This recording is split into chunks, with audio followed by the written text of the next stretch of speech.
Et je vous retrouve donc avec grand plaisir au cœur de la palabre intellectuelle avec bien sûr cette grande interrogation. Peut-on parler aujourd'hui clairement de duel à mort entre la Russie et la France sur le continent africain? Sergueï Lavrov, le ministre russe des Affaires étrangères, sera le 24 de ce mois de juillet à Brazzaville.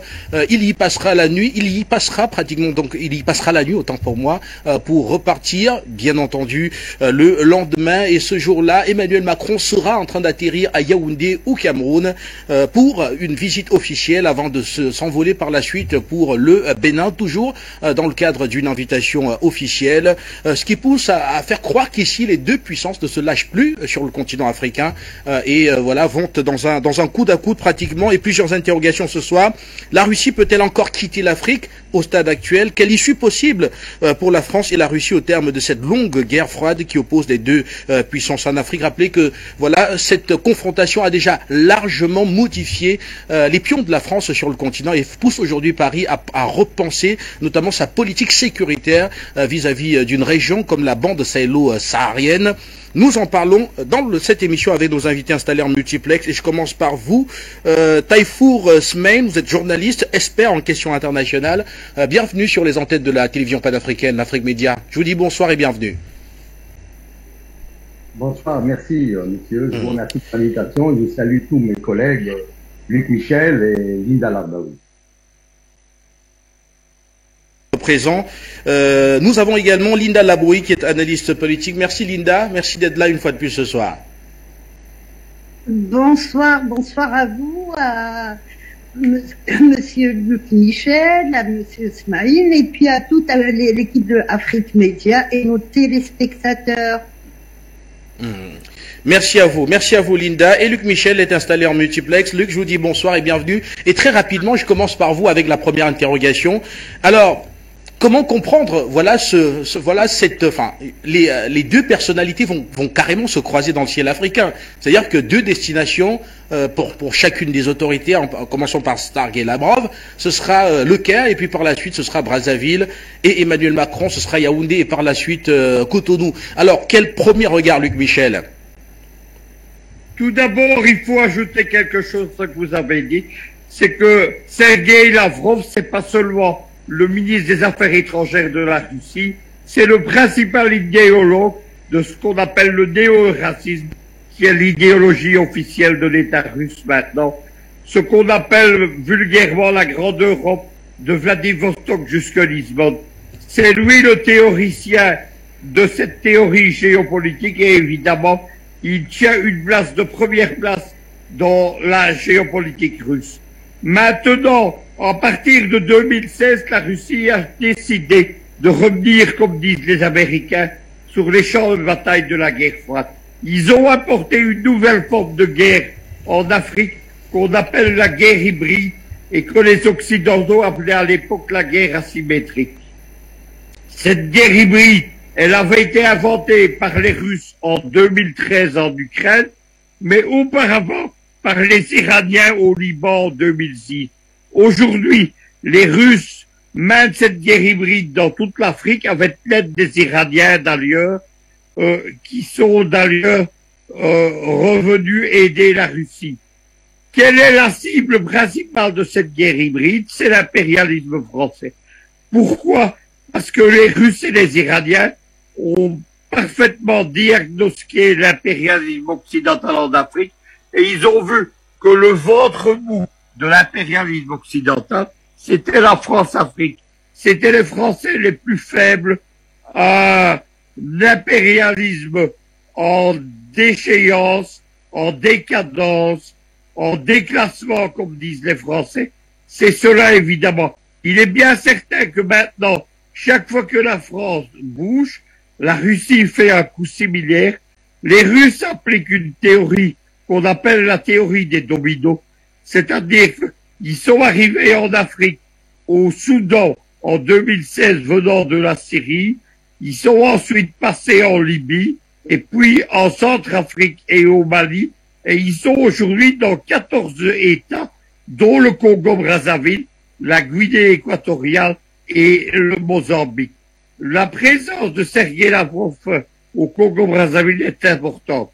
Vous savez qu'en 2015, Obiang-Nema Masongo a été le premier chef d'État, le poisson pilote des alliances alternatives de l'Afrique avec le bloc de l'Est. Il a ouvert les ports de Guinée équatoriale à la flotte russe. Il a changé le rapport de force dans tout le golfe de Guinée, qui jusque-là était un lac occidental.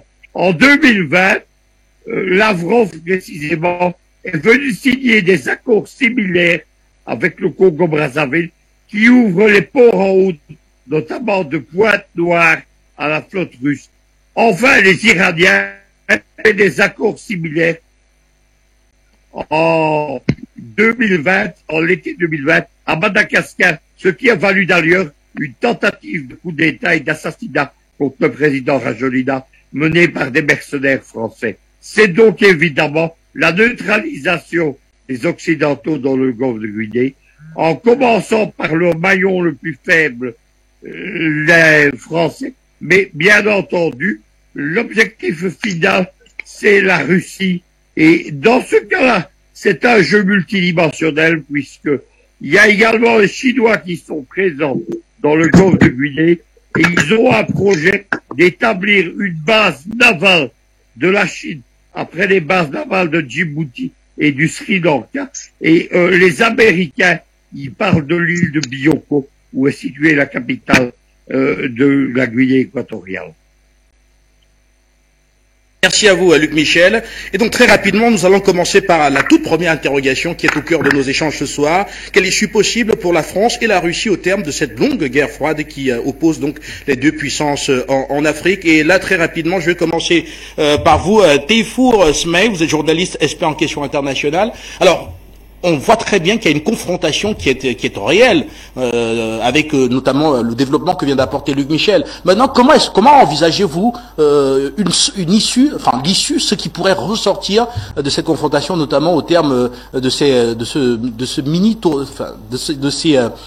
tournées de part et d'autre attendues?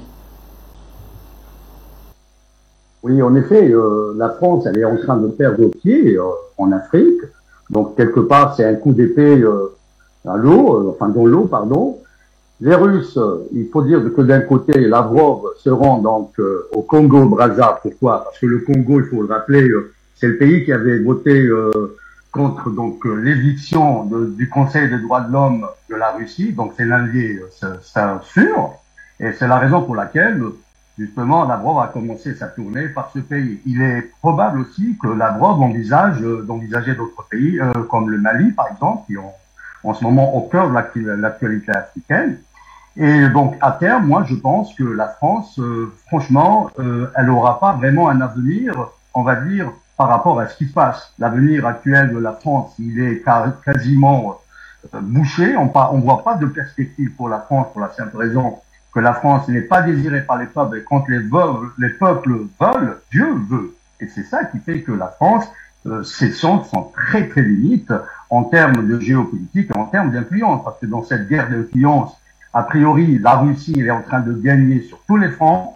Je ne sais pas si vous m'entendez, mon cher monsieur. Poursuivez, s'il vous plaît. Vous êtes très bien écouté. Ah oui, pardon. D'accord. Très bien. Je croyais que j'avais perdu le sens. Ok, très bien. Donc, pour les Russes, pour revenir aux Russes, les Russes sont en train de gagner sur tous les fronts. On l'a vu maintenant avec, tout à l'heure, on va en parler sur le sommet tripartite qui est en train de se dérouler en ce moment même donc en Iran. On voit bien que les Russes ont le vent en poupe et qu'ils sont en train de gagner géopolitiquement et que les alliances qui sont dans la Russie qui est en train de nouer avec les pays justement de résistance, parce qu'on parle d'actes de résistance, dont essentiellement l'Iran qui a vécu plus de 43 années donc de sanctions, il a quand même des expériences à faire partager avec les Russes. Et c'est ça qui fait qu'aujourd'hui, les Russes sont beaucoup plus avantagés par rapport aux Français, surtout que les Français en Afrique, il faut dire qu'ils sont pas du tout avantagés. Leur position est très bancale dans ce pays, enfin dans ce continent. Et c'est ça qui fait qu'aujourd'hui, je vois mal une issue favorable à la France, pour reprendre votre question de tout à l'heure. Les Russes ont tout pour réussir donc leur pari sur le continent africain, d'autant plus qu'ils investissent à côté du volet militaire, ils investissent dans l'infrastructure. D'ailleurs, au Congo-Brazzaville, les infrastructures sont tenues, justement, la prise en charge des infrastructures est tenue par les Russes. Et quand on voit que depuis 2012, les Russes sont présents dans ce pays de manière, on va dire, permanente, et qui fait que même au plan santé, par exemple, ils sont en train d'aider ce qu'on appelle la zone rurale, qui n'a pas vraiment accès aux soins. Vous avez des médecins russes là-bas qui sont en train d'apporter assistance à ce pays qui malheureusement rencontre des difficultés en la matière. Quelle issue possible au terme de cet autre, au terme de cet autre épisode dans la longue opposition russo-française. Alors Linda Labaou, je vous retrouve. On sait qu'à Yaoundé, Emmanuel Macron, et d'ailleurs beaucoup d'experts sont de cet avis-là, Emmanuel Macron tentera de convaincre le président Biya de ne pas complètement basculer dans cet accord de défense qui a été signé quelques mois plus tôt avec Moscou et qui devrait être soumis au Parlement avant d'être promulgué par le chef de l'État camerounais. Alors vous dites très clairement que c'est perdu d'avance et que ce sera toujours le statu quo, ce sera une visite, une balade. Vous savez, on remarque quand même que dans pas mal de pays, surtout en Afrique, les gouvernements commencent à écouter un petit peu leur peuple. Ils ont peur de ce on peut appeler un printemps africain ou même en Côte d'Ivoire. On remarque que tout ce qui se fait en douce parce qu'il ne faut pas non plus heurter la sensibilité des peuples. Au Cameroun, la population, à grande majorité, je sais très bien ce qu'elle pense. D'ailleurs, Afrique Média, vous êtes une télé camerounaise, donc vous êtes pour le panafricanisme. Donc, on connaît déjà la réponse. Donc, il faut quand même remarquer que actuellement, il y a un changement. Je vais pas appeler ça une démocratie, mais je vais dire tout simplement que les gouvernements se rapprochent de leur population. Et ça, c'est important. On l'a vu en Algérie, on l'a vu au Mali, on l'a vu en Tunisie aussi, malgré ce que les télés nous montrent, les télés médias mensonges nous montrent, la population a fait des demandes et le président actuel est en train de préparer justement un référendum pour changer la constitution et c'était à la demande du peuple. On voit tout ça. Donc, ça peut plus jouer en la faveur de la France. Ils ne veulent plus des immigrés en France. Il y a un racisme qu'on voit. Il a toujours été là, le racisme. Maintenant, on le ressent de plus en plus. On invite des Zemmour à la télé, des Marine Le Pen. On fait des débats, justement, concernant tout ça, et l'Africain aujourd'hui regarde ce qui se passe, il ressent les choses, et pratiquement toutes les familles africaines ont quelqu'un à l'étranger, que ça soit en France ou en Allemagne, en Espagne. Donc il y a un sentiment anti-africain, c'est par là que ça a commencé, et puis ça s'est transmis. Donc la France, qui elle n'a jamais rien fait pour développer ces anciennes colonies, c'est tout le contraire, c'est le pillage, c'est le terrorisme, c'est les coups d'État, c'est les liquidations des dirigeants. Et aujourd'hui, les peuples africains ont pris conscience de tout ça et ils en veulent plus. Donc au Cameroun, encore une fois, la population camerounaise est très émancipée. Et je l'ai dit, je le redis, je vois mal quand même pour un Macron qui est issu d'un pays qui a liquidé plus d'1 million de Camerounais, qui a utilisé le napalm, qui a utilisé des armes interdites, pouvoir reconquérir les populations. C'est impossible, tout ça. C'est impossible. Ça relèverait du miracle, et ce miracle, j'y crois pas du tout. On va plutôt dans l'autre sens. Maintenant, la Russie, quand Poutine a été élu, il a fait une chose très importante. Il a vu les points faibles de ce qui était l'Union soviétique. Et dans les points faibles, justement, on avait diabolisé l'Union soviétique en disant, ils croient pas en Dieu, ce ne sont pas des croyants, c'est des mécréants, on les a diabolisés. Donc déjà, il a rétabli l'église, il a rétabli la mosquée, il a rétabli la synagogue.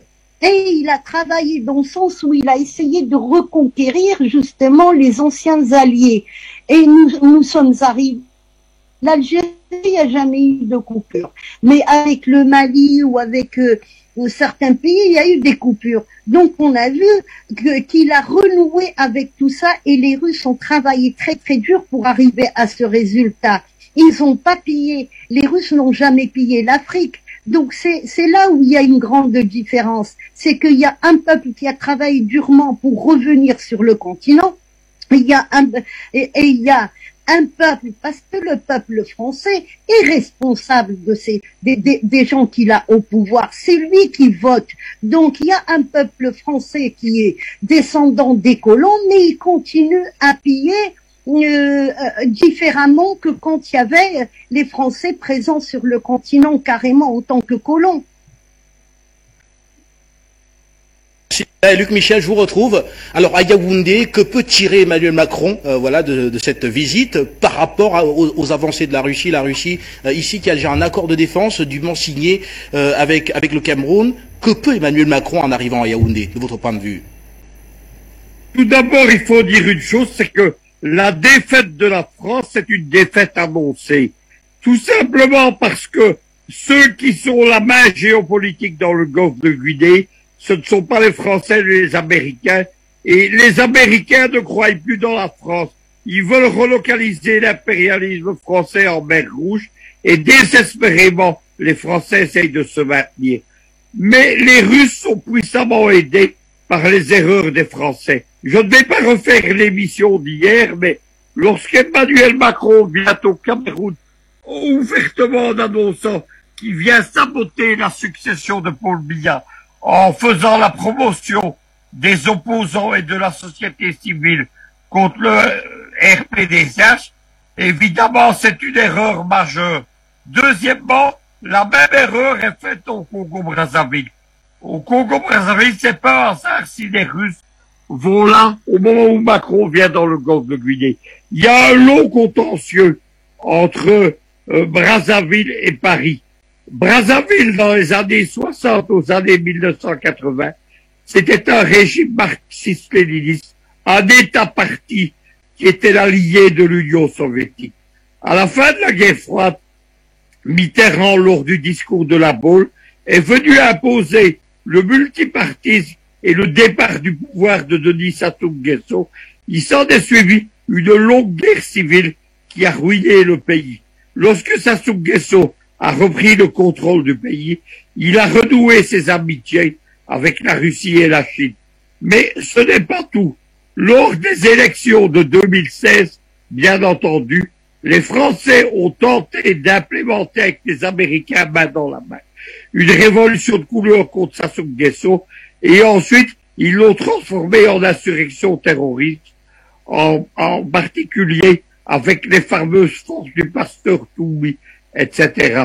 Donc évidemment, on n'a pas oublié ceci, et je ne crois pas que Denis Sassou Nguesso, c'est quelqu'un qui est prêt à pardonner les offenses, d'autant plus que dans ses différentes missions diplomatiques, notamment en Libye, pour l'Union africaine, il a systématiquement été humilié par la France.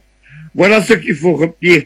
Les Français ont déjà perdu, évidemment, mais ce ne sont pas eux. Eux, ils sont dans un combat d'arrière-garde.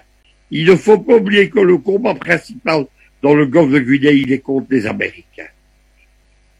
Luc, et rapidement, Tayfour Smail, je vous retrouve. Alors maintenant, on va parler de ce que peut tirer Sergueï Lavrov de sa visite au Congo Brazzaville, à Oyo, dans la ville de naissance même, ou alors dans la région du président Denis Sassou Nguesso. Alors, il est reçu donc voilà dans l'intimité, on peut le dire, pratiquement très très loin de Brazzaville, la capitale. Alors pour vous, qu'est-ce que Sergueï Lavrov peut tirer de cette rencontre?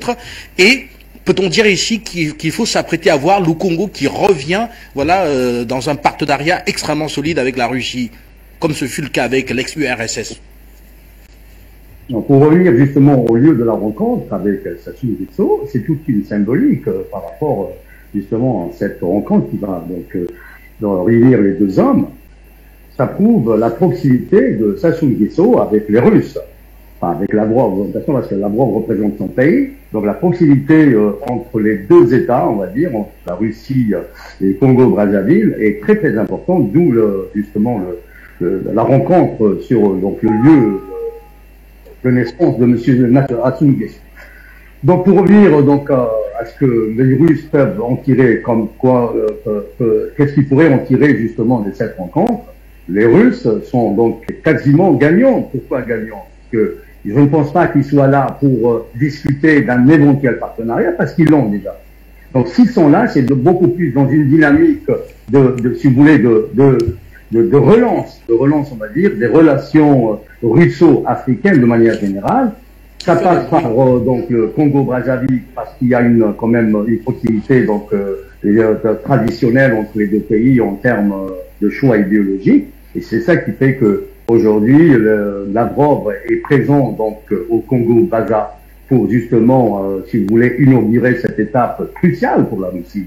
Pourquoi? Parce que les Russes veulent nouer des alliances pour assurer, si vous voulez, toutes les voies, hein, donc on va dire qu'elles soient maritimes, énergétiques. Donc il faudrait nouer plus d'alliances, donc plus d'atouts pour justement contrer les plans de l'hégémonie américaine et française, parce qu'on parle là ici de France, on parle donc de France et ma foi, donc les Russes sur ce plan-là, je pense qu'ils sont en train de réussir nettement. Hein.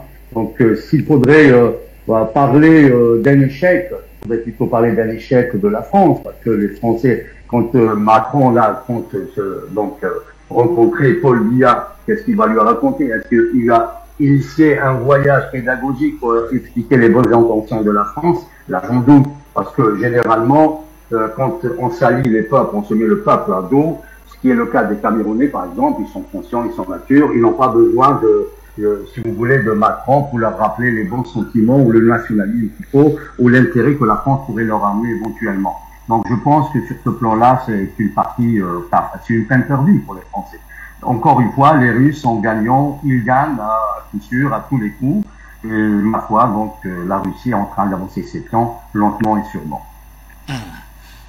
Merci à vous. Et Linda Labaoui, on sait également que durant cette tournée, durant les déplacements des deux personnalités, que ce soit Emmanuel Macron à Yaoundé ou encore Sergei Lavrov à Brazzaville, il y a la question du gaz qui revient. On sait que Paris et l'Union européenne recherchent en ce moment des alternatives au gaz russe, ou alors des moyens qui leur permettent de réduire leur dépendance vis-à-vis du gaz russe. Alors, on sait que le Congo également a des gisements assez importants, le Cameroun aussi également en a. Alors, est-ce qu'on doit s'attendre à ce que cette question, de votre point de vue, soit au cœur des échanges de part et d'autre?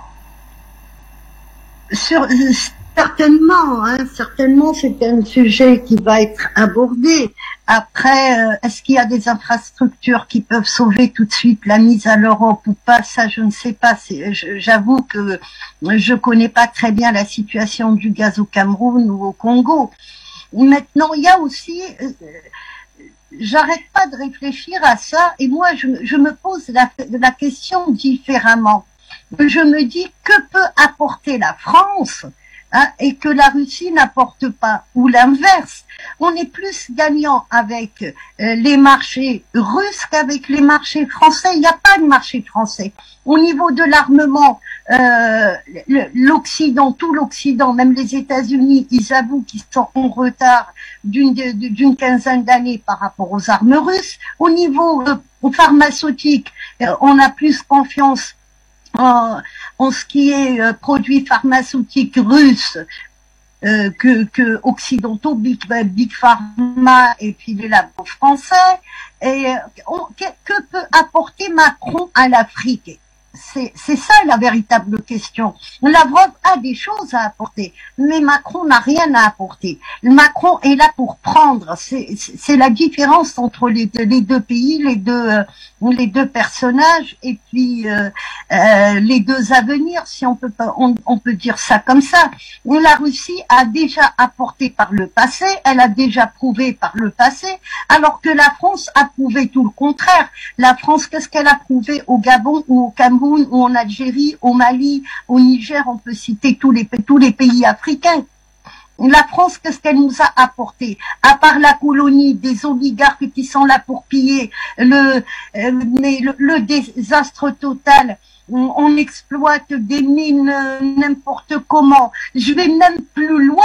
En 2008, quand il y a eu le coup d'État en Mauritanie, première chose que la France avait fait à l'époque, c'était de ramener des déchets nucléaires qu'elle a enterrés en Mauritanie. Donc il y a des déchets nucléaires enterrés qui ont été ramenés par la France.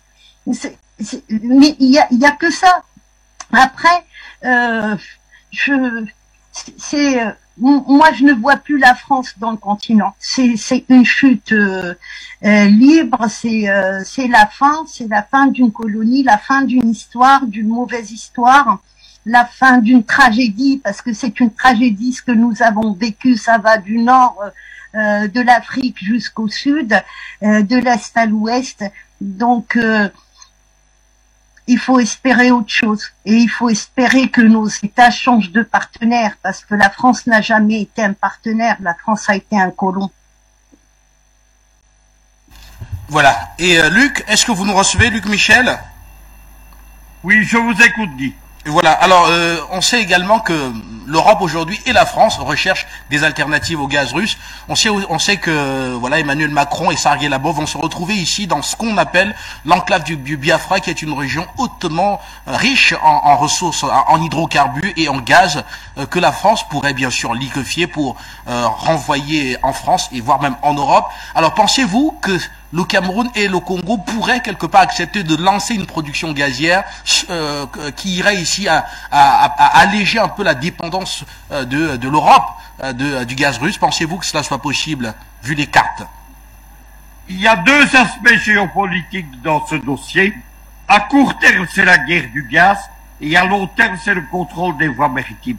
La guerre du gaz, elle n'a pas commencé il y a 120 jours en Ukraine.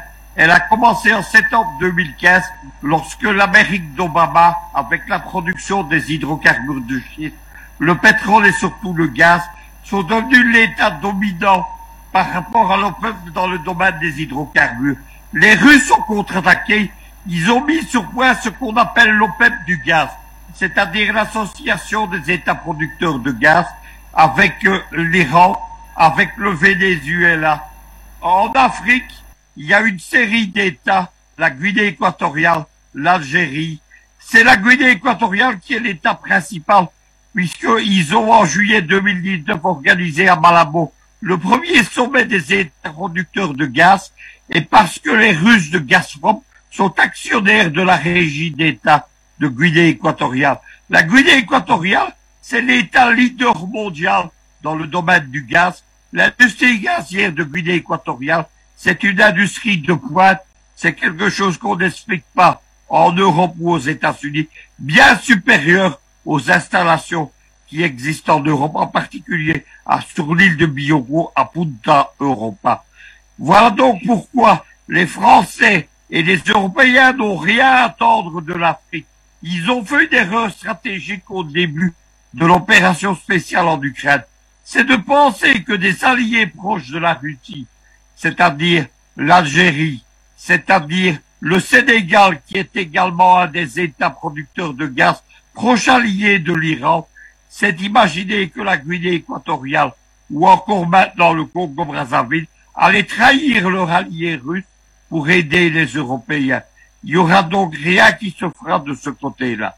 Il faut retenir une deuxième chose, évidemment, c'est la question de la domination des mers maritimes. Les Occidentaux veulent contrôler les voies maritimes qui approvisionnent l'Occident dans une zone qui va de la mer Rouge au golfe d'Aden au détroit d'Ormuz, avec à gauche le golfe de Guinée et à droite l'entrée de l'océan Indien. C'est là-dedans que les Russes, les Chinois et les Iraniens se battent. Il est capital pour les Russes d'avoir accès aux ports en eau profonde du Congo-Brazzaville, en particulier à Pointe-Noire, parce qu'il n'y a pas de port en eau profonde en Guinée équatoriale, et ils ne peuvent pas venir avec notamment les plus lourds de leurs navires. Secondement, ils sont aidés dans la région par l'Iran. Depuis 2018, l'Iran, il est venu en Afrique, il a choisi de s'implanter dans le golfe de Guinée Et le stratège de l'implantation de l'Iran en Afrique, c'est le précédent chef de la marine iranienne, l'amiral Kandasi. Il a centré l'implantation des Iraniens sur les pays du Golfe de Guinée, en particulier le Sénégal, qui est le principal allié de l'Iran aujourd'hui, mais également le Congo-Brazzaville, mais également la Guinée équatoriale. C'est cela. Maintenant, les Chinois s'apprêtent à arriver avec leur projet de base militaire. C'est une défaite annoncée des Occidentaux. Dans cette défaite, évidemment, les Américains chercheront des coupables, et le coupable tout désigné, c'est évidemment la France, qui n'a pas fini de payer les conséquences de sa défaite. Comme elle a perdu la guerre du Sahel, elle va perdre la guerre du Golfe de Guinée. Michel, quand on parle du Congo, on parle bien sûr de 100 milliards de mètres cubes de gaz prouvé, voilà, reconnu d'ailleurs officiellement par les instituts en charge au Congo. Le Congo qui est donc le cinquième, qui est cinquième réserve prouvée donc de gaz naturel sur le continent africain. Et on sait aussi que Paris pourrait dans ce cas-là tenter donc de courtiser le Congo, comme ce fut le cas avec l'Algérie, au cœur même de la confrontation sur la question du gaz entre la Russie et l'Union européenne. Alors, je vous donne une petite question là-dessus, Linda Labaoui, avant que nous ne puissions voir comment est-ce que cette confrontation russo-française finalement est en train de changer la donne géopolitique et le paradigme même géopolitique français sur le continent. Avant cela, donc, une petite interrogation. Alors, qu'est-ce qui vous rassurerait aujourd'hui de ce que Cameroun, Congo ou encore Guinée équatoriale, à un moment donné, n'en montrerait pas ou alors ne développerait pas une production gazière pour aider l'Europe? Vous savez, au Cameroun, il y a une politique et une diplomatie très douce. C'est pas quelque chose, qui se fait sur les réseaux sociaux. Et il y a des rapports très intéressants avec l'Algérie. Il y a un rapprochement entre les deux États qui est très solide. Et puis au milieu, nous avons le Mali qui s'est rapproché de plus en plus depuis le changement qu'on a vu au Mali depuis 2020.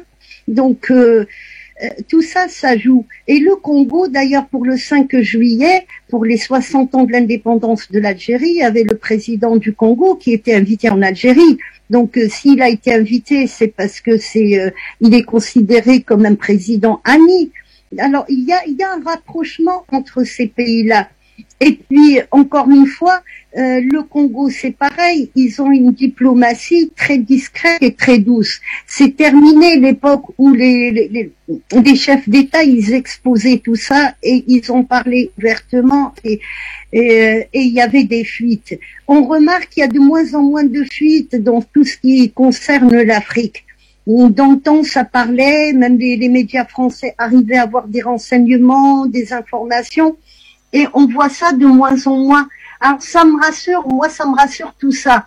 Il y a le président, hier on nous a annoncé à la télévision, et c'est officiel, il y a le président Tebboune qui part en Russie à la fin du mois. Donc nous n'avons pas la date, mais nous avons à peu près un aperçu des projets et des dossiers qui vont être étudiés. Donc il y a le commerce, en dehors de l'armement, il y a la culture, tourisme, enseignement. C'est-à-dire, il y aura de plus en plus la langue russe qui sera enseignée dans le pays. Et puis, il y a aussi les produits pharmaceutiques. Donc, il y a tout ça qui va être vu en fin du mois à Moscou. Et le président algérien sera reçu par Monsieur Poutine. Donc, il y a des choses qui sont en train de se faire. Et il y a des projets africains. Comme le G4 par exemple, et il y a la monnaie africaine aussi qui pourrait remplacer le franc CFA, et c'est le projet de l'Afrique du Sud. Il y a tous ces projets qui sont en train d'avancer tout doucement. Et je pense que Monsieur Lavrov, quand il était en Algérie, il n'a pas parlé de l'Algérie, il a parlé de l'Afrique. Et quand il a dit qu'il faut contrer les Nations Unies, et il faut contrer tous ces colons. La France en fait partie. Donc les Russes sont là aujourd'hui, les Chinois sont là aujourd'hui, les Iraniens sont là, l'Inde est là aussi. Donc il y a multiples partenaires avec qui on pourrait travailler et ils sont tous d'accord sur une chose, que terminer le précaré français. Et ils vont s'attaquer aux pays du Commonwealth également, ça va venir. Les Anglais aussi, ils commencent à avoir des heures un peu houleuses. Hein. Et merci à vous, Linda Labaoui. Merci également à Luc Michel, nos invités installés en multiplex. On va rapidement donner la parole aux téléspectateurs. Vous êtes nombreux déjà à tenter de nous joindre. On espère que vous aurez la possibilité de nous retrouver sur le plateau afin que nous puissions donc échanger sur ce que pourrait sortir, ce que pourrait tirer la France ou encore la Russie de ces deux mini-tournées annoncées. Sergei Lavrov, le ministre russe des Affaires étrangères, qui est attendu donc au Caire et également à Ouyo dans la région d'origine même du président Denis Sassou Nguesso, et donc qui sera reçu dans un cadre hautement intime, et Emmanuel Macron qui est attendu à Yaoundé au Cameroun et qui se rendra par la suite à Cotonou au Bénin. Un voyage, deux grandes étapes que nous commentons sur le plateau de la télévision panafricaine ce soir. Allez, bonsoir et bienvenue. Bonsoir. Et voilà, en attendant bien sûr les premiers intervenants, Luc, on lance un regard assez grand maintenant sur comment est-ce que la montée en puissance de la Russie sur le continent aura lourdement modifié les pions de la France, ou alors éliminé même certains pions de la France sur le continent africain. On peut commencer par la République centrafricaine, où Paris n'a presque plus de base militaire sur place dans le pays, à part une petite unité qu'elle tient à l'aéroport international de Bangui Poko. On peut prendre le Mali, où la France est pratiquement sortie avec les soldats français qui s'en vont depuis de longs mois maintenant et qui devraient bientôt qui ne seront plus bientôt présents sur le territoire malien. Luc, on voit aujourd'hui une France qui dit même vouloir repenser son approche d'un point de vue géopolitique et géostratégique vis-à-vis de l'Afrique. Est-ce qu'on va dire que c'est la conséquence de cette influence russe aujourd'hui qui pèse dans un nouveau jeu d'alliance avec les États du continent? Oui, parce que la Russie est arrivée en Afrique et contrairement aux Occidentaux, elle n'a pas de passé colonial, elle n'a pas de passé d'exploitation, elle a au contraire un long passé d'amitié avec les Africains. La cour du tsar de Russie en 1830 entraînait déjà des rapports d'amitié avec l'Éthiopie, le plus vieil État africain. Il faut savoir que les Russes, quand ils arrivent dans un pays, ils apportent de l'oxygène, pas seulement militaire, les fameux paramilitaires ou les accords militaires avec l'État russe, mais ils apportent de l'oxygène diplomatique au Conseil de sécurité. C'est fini, évidemment, les embargos, les sanctions et les actions occidentales. Les Russes, avec leurs alliés chinois, ils mettent leur veto, mais ils apportent également de l'oxygène géoéconomique. Ce que les Russes apportent aux présidents africains, en particulier Touadéra en est une bonne illustration, c'est la possibilité de choisir leurs options économiques et politiques. Dans le cas évidemment de la France, ça s'est révélé dramatique, parce que toute la posture française, sous 60 ans de présence française n'ont apporté le développement, mais au contraire le sous-développement dans tous les pays africains. Les Russes ont prouvé que les Français n'apportaient que du mal.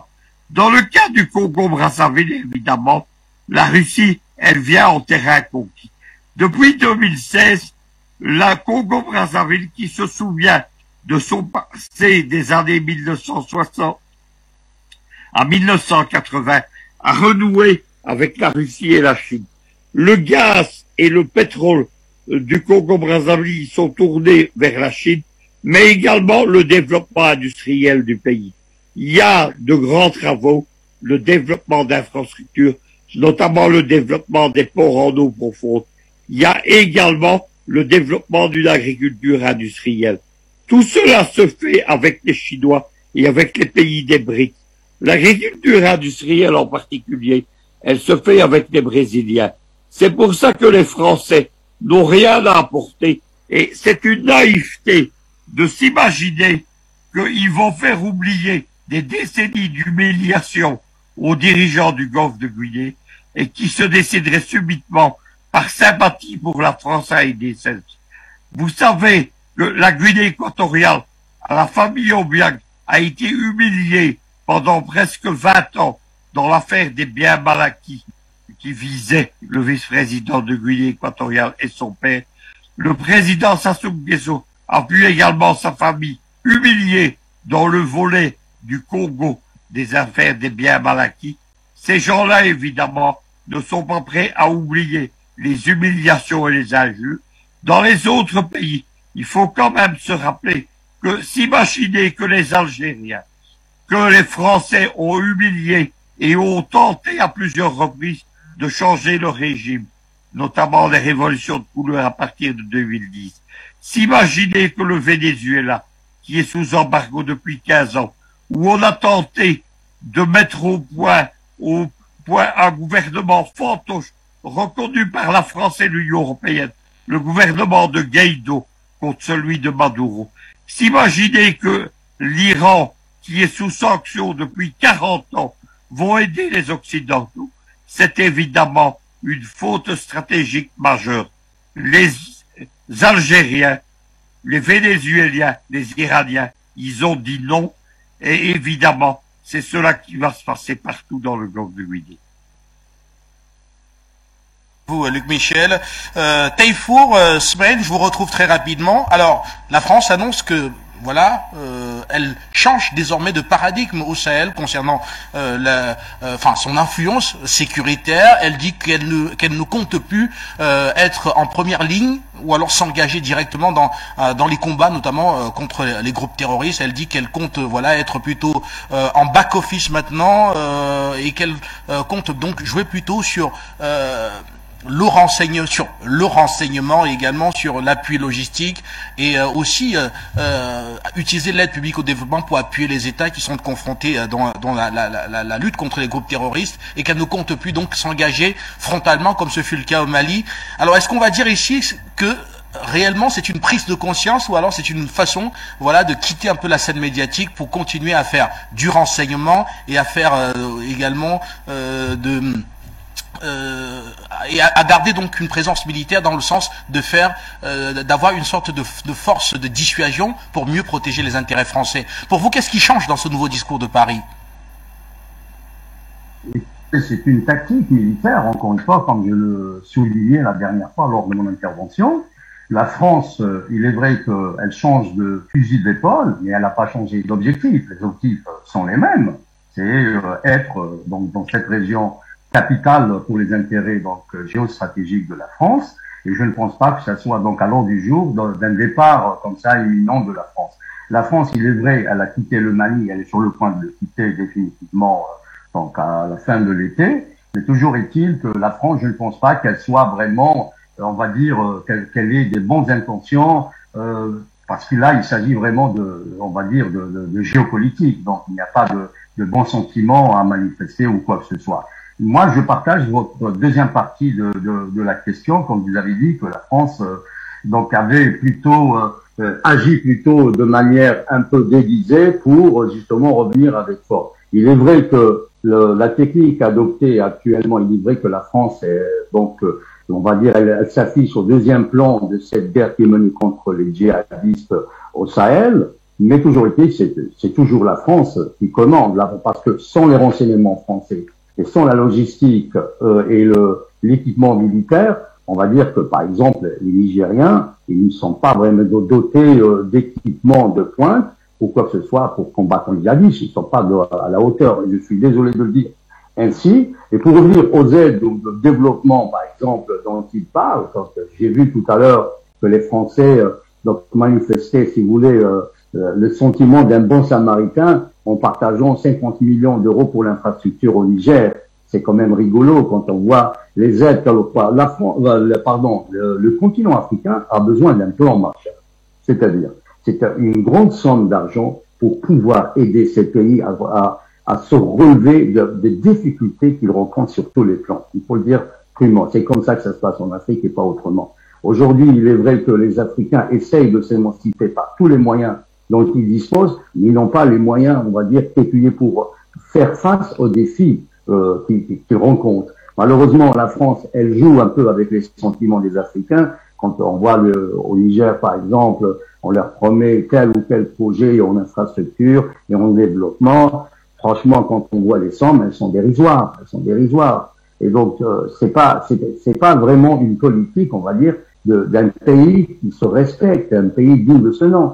Alors, cessons cette hypocrisie politique et allons droit au but. Les Français n'ont pas donc envie de quitter la région subsaharienne pour la simple raison qu'il y a des intérêts géostratégiques énormes.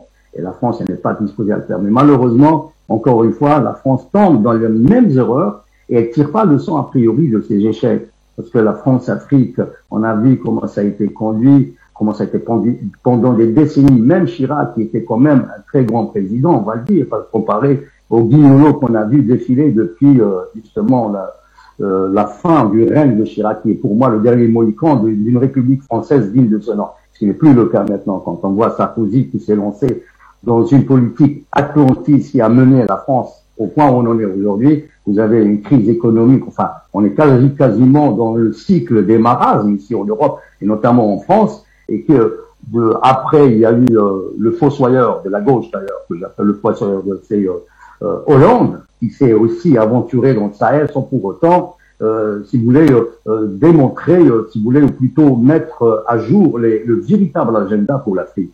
On parle d'un volet militaire sans pour autant montrer les résultats sur le terrain. On a vu au Mali, les Maliens ont eu marre de cette duplicité française. On a vu que les Français, par exemple, dans le Nord Kivu, composaient avec les séparatistes maliens, les Azawad, et c'est ça qui a fait pousser l'actuel gouvernement de transition. Alors, si vous voulez, c'était donc quelque part un reversement forcé. C'est comme ça que je vois les choses et pas autrement. Et la France, malheureusement, elle n'a toujours pas, encore une fois, je me répète, je le sais, la France n'a toujours pas tiré le son de ses erreurs stratégiques, je dis bien stratégiques. Et tant que la France reste derrière, donc si vous voulez, l'organigramme américain de l'OTAN et que elle ignore ou elle passe à la trappe les intérêts supranationaux de la France, franchement, la France n'est pas prête à sortir de l'auberge. Donc, Luc Michel. Voilà, Luc, je vous retrouve. Alors, on sait très clairement d'un point de vue géopolitique et géostratégique que si la France maintient une présence militaire dans un certain nombre d'États du continent, cela lui permet de faire deux choses. Premièrement, de collecter du renseignement. Deuxièmement, de pouvoir faire de l'influence pour préserver ses intérêts stratégiques. Alors, est-ce que, à côté de cela, la France aujourd'hui peut changer de politique, peut simplement accepter de quitter militairement le continent comme les masses populaires le demandent? Est-ce qu'elle peut le faire? Écoutez, tout d'abord, il ne faut pas faire une erreur d'analyse. Ce n'est pas un jeu à deux. La France d'un côté, les Africains de l'autre. C'est un jeu à trois. La France, les Africains et les Américains. Les Américains ont tiré les leçons de la défaite française dans la guerre du Sahel, et ils veulent que les Français quittent le Sahel. Ils veulent américaniser et otaniser la guerre du Sahel. Mohamed Bazoum, ce n'est pas le principal allié de Paris, c'est le principal allié de Washington. C'est au Niger que les Américains ont implanté la guerre américaine du Sahel, et notamment la fameuse guerre des drones qui endeuille les populations civiles. Ils ont amené les concurrents français de l'OTAN. Il y a une base allemande aujourd'hui de la Bundeswehr, il y a une base espagnole, etc. Les Français, évidemment, pour des raisons économiques, ils ne peuvent pas quitter le Sahel. Ils ne sont donc pas d'accord d'être relocalisés dans la région de la mer Rouge comme les Américains voulaient le faire en 2018. Ajoutons que les Américains ont mené en Afrique une guerre contre la France en CEDEAO. C'est une séquelle du Brexit qui est une opération géopolitique des États-Unis. Et le but, évidemment, c'est d'évincer les Français des marchés de la CEDEAO. Les Français, donc, ils sont venus parasiter les plans américains dans le Sahel et ça ne plaît pas aux Américains. Si on veut comprendre la stratégie française, il faut revenir au premier discours de Emmanuel Macron à Ouagadougou en 2017 et au programme du sommet de Montpellier. Les Français sont décidés à abandonner l'accessoire, c'est-à-dire le nom de la France-Afrique, le franc CFA, etc., à condition de maintenir leur mécanisme de domination économique. Voilà tout ce qui explique ce que fait Macron, son discours et toutes ces mesures-là. C'est quelque chose qui est perdu d'avance, parce que, je le répète, les décideurs, ceux qui ont la main sur la géopolitique occidentale en Afrique, ce sont les États-Unis. Ceux qui ont la main sur la géopolitique anti-occidentale en Afrique, c'est le bloc de l'Est, Moscou, Pékin et Téhéran et leurs alliés panafricanistes. Au milieu de tout cela, les Français, c'est un peu comme un chien fou dans un jeu de qui.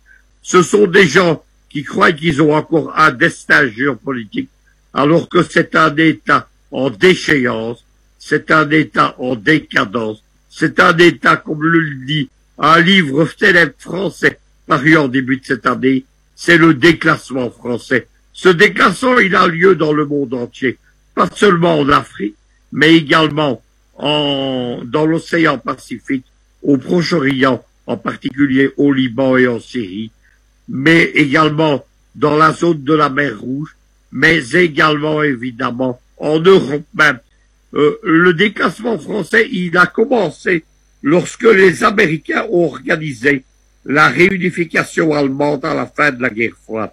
Jusque-là, l'Europe était dirigée par un duo franco-allemand de puissance égale. À partir du moment où les Américains ont favorisé la recréation de la grande Allemagne de Berlin, l'Europe, elle est dirigée par l'Allemagne. L'euro, c'est un euromarque dont la banque centrale est installée à Francfort.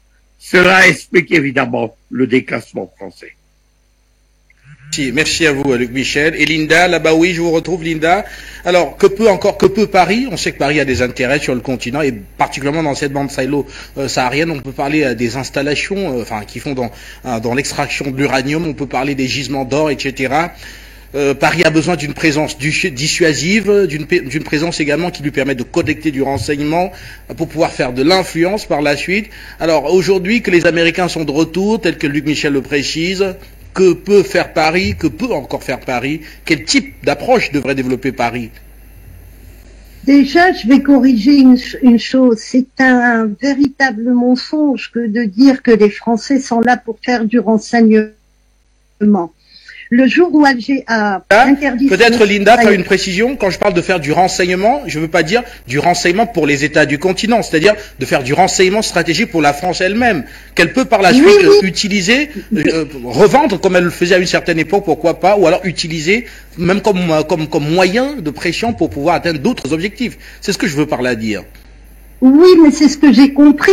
J'ai bien compris ça, et c'est pour ça que je corrige la situation, pas vous, pas Monsieur Luc Michel ou notre ami Sma, c'est pour corriger la situation. Le jour où Alger a interdit l'espace aérien, ils avaient annoncé aussi qu'ils interdisaient les informations. C'est Alger qui donnait les informations à Paris et qui donnait également les informations aux Américains.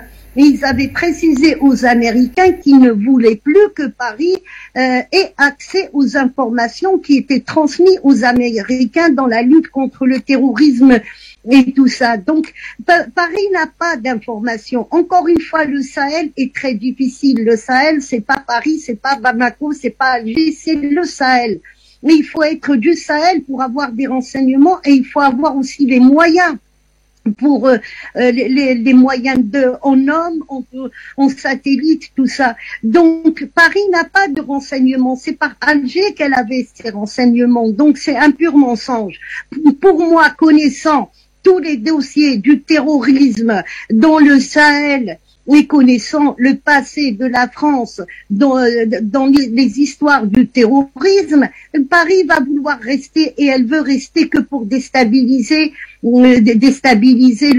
l'Afrique. Parce que je rejoins ce que disait Monsieur Luc Michel tout à l'heure. il faut savoir, tout à l'heure, j'ai parlé du coup d'État qu'il y a eu en Mauritanie en 2008. Eh ben, c'était pour faire de l'ombre aux Américains qu'il y a eu ce coup d'État. Et la personne qui a préparé ce coup d'État, c'est le fameux ambassadeur qui a été chassé du Mali. C'est lui qui était en Mauritanie et qui a fait ce coup d'État. Pourquoi? Parce que les Américains, à l'époque, ils envisageaient de faire la base de Africom au Sénégal, et la France est venue leur faire de l'ombre, et elle est venue aussi faire de l'ombre par rapport au gazoduc. Il était question à l'époque déjà quand le Nigeria a trouvé du gaz, il était question de le faire passer par soit le Mali, soit le Niger, et le faire passer par l'Algérie pour arriver en Mauritanie. Et la France, elle a maintenu la pression sur le Nigeria jusqu'à il y a un mois pour le faire passer par 13 pays avec le Maroc, en passant par l'Espagne. Et ça a été très très dur. Il y a à peine un mois que le contrat a été signé. Maintenant, je vais revenir aussi à ce que nous disait notre ami Ismaël. Mais il y a une chose qui est sûre, c'est qu'il y avait un bras de fer pour sécuriser ce gazoduc entre Paris et Alger, et les Allemands étaient entrés en jeu pour sécuriser ce gazoduc. Et encore une fois, Paris est venu faire de l'ombre à leurs alliés, soi-disant, aux Allemands. Et finalement, les Allemands, ils ont arrêté ce projet, ils ont quitté le Niger par rapport à la sécurisation, et c'est Alger qui a gagné ce projet. Lors de son de sa visite à Ankara, le président Tebboune a acheté des drones, et ces fameux drones que possède le Niger actuellement, où ils vont se faire livrer, je ne sais pas s'ils sont déjà arrivés ou pas. C'est des drones qui ont été payés par Alger pour sécuriser le gazoduc. Donc il n'y a plus besoin de la présence française. Les Français veulent rester.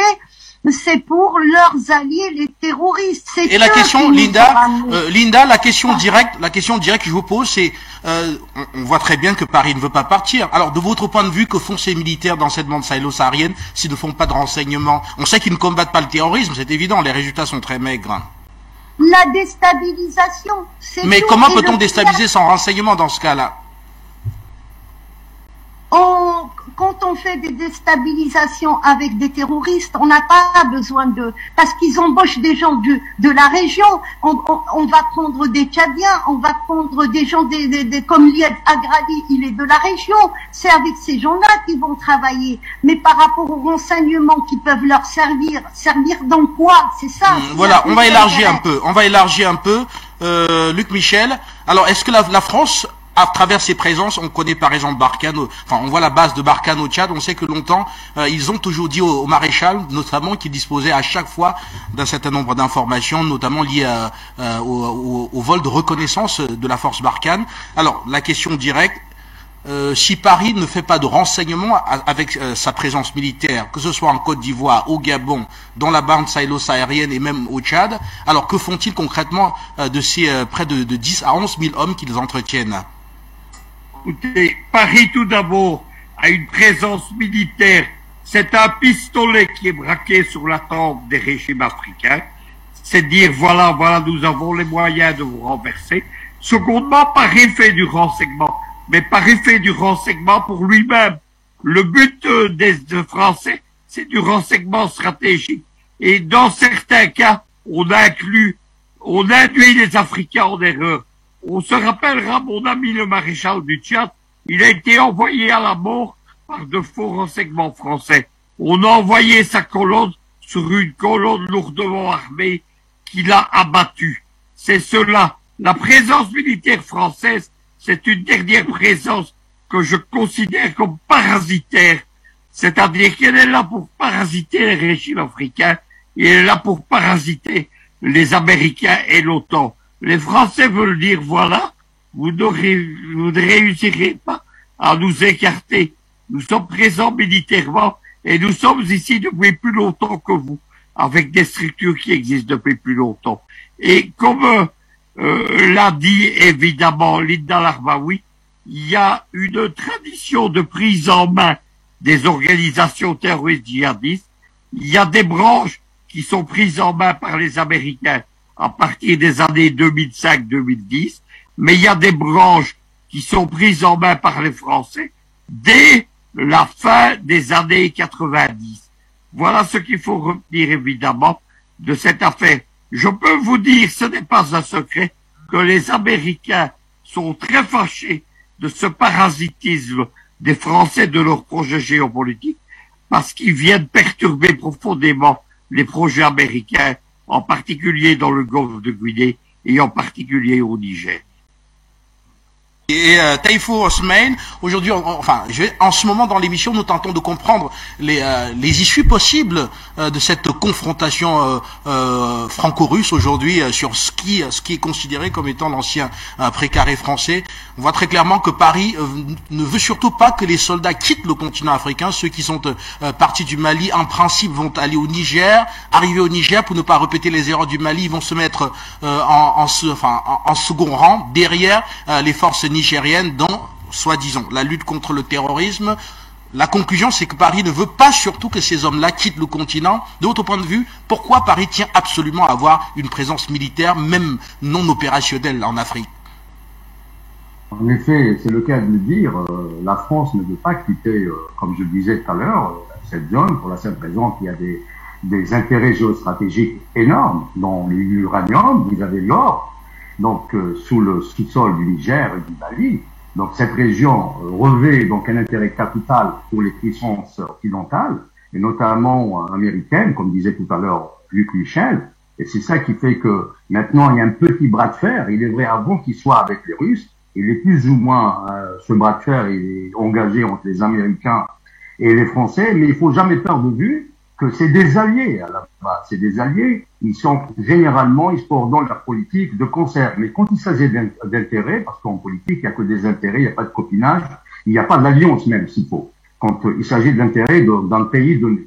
En ce qui concerne donc les Américains et les Français, les Américains, il est vrai qu'ils œuvrent plus ils sont beaucoup plus du côté du Nigeria, les Africains, et du Golfe de Guinée. C'est ça qui fait que la région du comment on appelle ça, du Sahel ne les intéresse pas vraiment. Comme je disais, je suis désolé de contredire mes deux collègues, ça les intéresse pas, les Américains. Ça intéresse beaucoup plus les Français. Ça reste le précaré des Français. On peut pas dire que c'est gagné pour les Russes. Les Russes, il est vrai que sur pas mal de points, ils sont en train d'enregistrer on va dire, des réussites sur le terrain. Mais toujours est-il que la France n'est pas prête de quitter cette région-là aussi longtemps que malheureusement, je dis bien malheureusement, que les Américains auront besoin, si vous voulez, de la présence française, ne serait-ce que par rapport au renseignement. Tout à l'heure, Luc Michel disait, disait qu'il n'y avait pas de renseignement. Non, la France est bien dotée en termes de renseignement, et rassurez-vous bien que la France dispose de moyens technologiques pour justement infiltrer les groupes, faire de l'écoute, faire donc du contre-espionnage, comme vous savez, Alain Chouet, l'ancien directeur des renseignements français, il avait dit que les Français ont enregistré des échecs, c'est parce qu'ils n'écoutent pas si vous voulez, leur agent présent sur le terrain. Et c'est ça qui fait que maintenant la France est en train de, si vous voulez, de perdre, on va dire, en termes pas de renseignement, en termes d'influence ici en Afrique. Et c'est ça qui fait qu'aujourd'hui les Français sont obligés donc de changer de tactique, ce qui est en train de se passer. Macron, on le dit, pas belliciste, mais à mon avis, il défend beaucoup plus l'intérêt de son pays, même quitte à endosser, si vous voulez, un peu à la Zelensky, donc la tenue paramilitaire.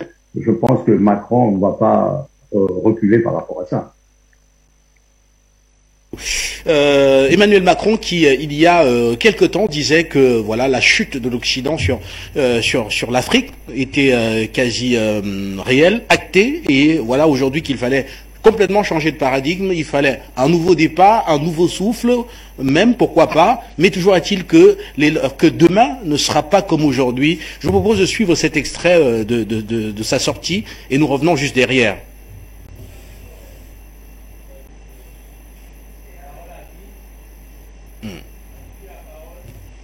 On va donc suivre un extrait d'Emmanuel Macron et nous revenons. Nous sommes sans doute en train de vivre la fin de l'hégémonie occidentale sur le monde.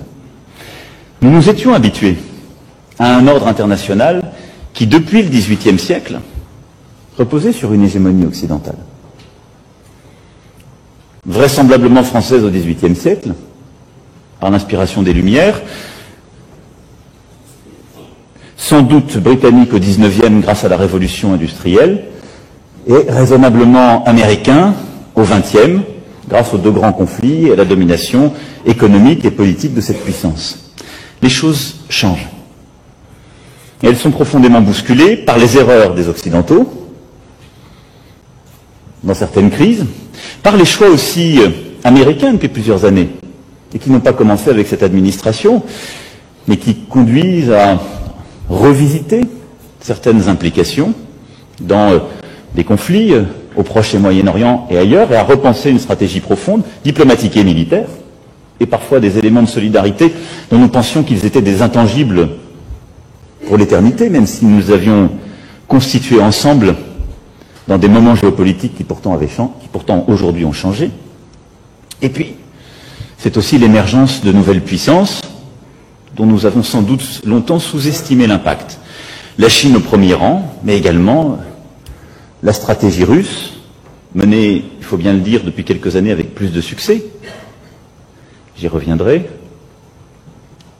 L'Inde qui émerge, ces nouvelles économies qui deviennent aussi des puissances pas seulement économiques mais politiques et qui se pensent, comme certains ont pu l'écrire, comme de véritables États-civilisations et qui viennent non seulement bousculer notre ordre international, qui viennent peser dans l'ordre économique, mais qui viennent aussi repenser l'ordre politique et l'imaginaire politique qui va avec beaucoup de force et beaucoup plus d'inspiration que nous n'en avons. Regardons l'Inde, la Russie, la Chine. Elles ont une inspiration politique beaucoup plus forte que les Européens aujourd'hui. Elles pensent le monde avec une vraie logique, une vraie philosophie, un imaginaire que nous avons un peu perdu. Et donc tout ça vient nous bousculer très profondément, vient rebattre les cartes. Je ne parle pas évidemment de l'émergence africaine. Retour sur ce plateau et je vais commencer par vous, Luc Michel. Aujourd'hui, on voit qu'il y a une réelle. C'est l'une des surprises des élections présidentielles de ce le paradigme idéologique en lui-même devrait aujourd'hui changer, pendant que la France pense notamment à revoir son approche en termes de paradigme également sur l'Afrique. Je suis en désaccord total avec ce que je viens d'entendre. Les États-Unis ne se désintéressent pas du Sahel. Au contraire, lorsqu'ils créent l'AFRICOM en 2008, l'AFRICOM désigne une zone stratégique prioritaire spéciale. C'est ce qu'ils appellent le Grand Sahara. C'est une zone qui touche tous les États du Sahel et du Sahara. La principale porte d'entrée des États-Unis, c'est le Maroc aux portes du Sahara, qui a reçu le statut d'allié privilégié de l'OTAN. Et donc, il ne faut pas que la main du marionnettiste, la main française, dissimule la main du marionnettiste américain. La zone qui intéresse le plus les Américains en Afrique, c'est justement le Sahara, dans une zone qui va de la Libye jusqu'aux portes du golfe de Guinée. Voilà ce qu'il faut retenir dedans. Évidemment, il ne faut pas surévaluer ce que sont aujourd'hui les Français en Afrique. Je le répète, c'est un État en déclassement. C'est un État en déclassement militaire. Il y a eu cette semaine la nouvelle loi de programmation militaire française qui a été présentée par Macron et elle prétend organiser l'armée française jusqu'en 2030, notamment la construction du nouveau porte-avions français qui remplacera le Charles de Gaulle et la construction du chasseur français qui va remplacer le Rafale. Immédiatement, 48 heures après, le principal stratège français, c'est l'amiral Coldefi, ancien inspecteur général des armées françaises, mais c'est surtout le stratège du redéploiement de l'impérialisme français en 2021, une grande puissance maritime mondiale. Il a déclaré que la France n'était plus capable en Europe de mener une guerre classique de guerre de haute intensité, comme en Ukraine, et que l'armée française était réduite à un corps expéditionnaire néocolonial. C'est cette France-là qui tente de se maintenir un peu partout. Dans ce domaine-là, comme il l'explique depuis 2017, Macron propose un ravalement cosmétique de la France-Afrique, ce que j'ai appelé la France-Afrique 2.0. Il s'agit d'abandonner l'accessoire, c'est-à-dire ce qui choque africain, pour maintenir les positions économiques et militaires. Il ne faut donc pas se laisser prendre au piège de Macron. Macron, c'est un phraseur. Il parle beaucoup. C'est un acteur de théâtre d'origine. Ce qui, évidemment, c'est du théâtre. Le premier théâtre, il est à destination des Français. Le second théâtre, il est à destination des Africains. Le troisième théâtre, il est à destination des Américains. Aucun des trois n'a d'avenir. La France, elle est finie comme grande puissance géopolitique. Michel, Taïfor, Osman, je vous passe la parole pour une analyse autour de ce que dit Emmanuel Macron de la chute de cette idéologie occidentale qui est aujourd'hui dépassée dans un contexte mondial où le pragmatisme domine massivement. Si vous permettez, je voudrais juste dire un mot sur ce qu'il vient de dire Luc Michel par rapport donc au désintérêt et à l'intérêt des Américains à la zone du Sahel. Oui. Excusez-moi d'abuser de votre temps. Donc, pour revenir, il faut jamais oublier que l'opération, depuis la création de l'Africom en 2008, les Américains avaient déclaré aux dirigeants africains qu'ils étaient là pour une coopération pleine et entière, c'est-à-dire gagnant-gagnant. Et les Français, justement, s'étaient plaints à l'époque auprès des Américains que Muammar el-Kadhafi leur faisait de l'ombre dans cette zone-là. Et c'est dans ce cadre-là que Obama avait lancé ce qu'on appelle l'opération Odyssey Down, l'Odyssée de Love. Et c'est à ce moment-là que Muammar el-Kadhafi, paix à son âme, a été liquidé, si vous voulez, dans ce cadre-là. Alors, maintenant, pour finir mon propos, moi, je voulais pas dire que les Américains n'ont pas d'intérêt, mais dans cette zone particulière, n'ont pas vraiment un grand intérêt, plutôt à gagner. Eux, ils sont beaucoup plus centrés sur le Nigeria, je me répète. Ils ont ce qu'on appelle aussi la zone du Moyen-Orient. Et c'est ça, si vous voulez, leur terrain d'influence. Et c'est à partir de cette géographie-là que les Américains contrôlent le monde via ce qu'on appelle les richesses énergétiques du coin. Et le reste, ça rentre dans on va dire, des considérations sous-jacentes. Maintenant, pour revenir à votre question sur Macron et son aveu d'échec par rapport à ce qui se passe, il est vrai que c'est un aveu d'échec.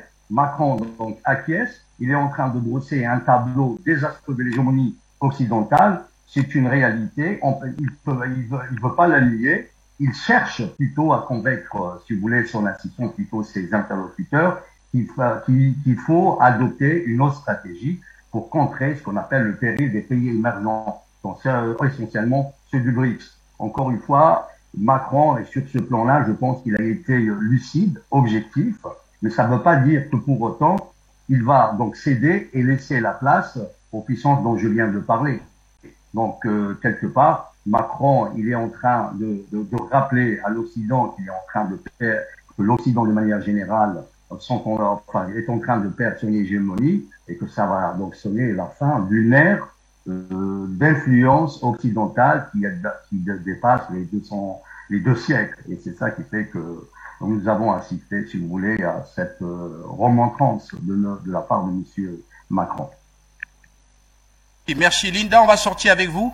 Alors petit regard sur la nécessité aujourd'hui d'un plus grand pragmatisme. On a entendu cela de la voix d'Emmanuel Macron qui pense qu'il faudra à un moment donné sortir de certaines leçons qui passent mal aujourd'hui pour rentrer dans un pragmatisme qui permette de se faire comprendre et surtout de s'entendre avec les interlocuteurs d'aujourd'hui qui n'ont plus le complexe de se dire. Le jour où on a créé l'Europe, on a cassé le patriotisme et on a cassé aussi le nationalisme. Donc aujourd'hui, on parle d'idéologie. Et c'est très bien qu'en Afrique, on passe justement de l'idéologie qui était islamique ou il y a eu plusieurs idéologies en Afrique, je ne vais pas toutes les citer. On est passé au nationalisme et c'est ça qui va nous faire gagner cette guerre. Je dirais pas une bataille, nous sommes véritablement dans une guerre. Le Malien se sent malien aujourd'hui, il se sent africain. Le Camerounais est aussi Camerounais, il est africain. L'Algérien, il est algérien, il est africain, et c'est ça qui va faire renverser la vapeur et qui va nous débarrasser justement de la France une fois pour toutes. Merci à vous, Linda Labaoui. Merci également à T-Force Mail. Merci à Luc Michel. Merci aux téléspectateurs de la télévision panafricaine. Vous n'avez pas eu la possibilité de nous retrouver pour également exprimer votre point de vue. Ce n'est que partie remise. Je vous souhaite une excellente soirée en vous rappelant que le journal africain est à suivre dans moins de 10 minutes maintenant. Et quant à nous, on se retrouve très vite.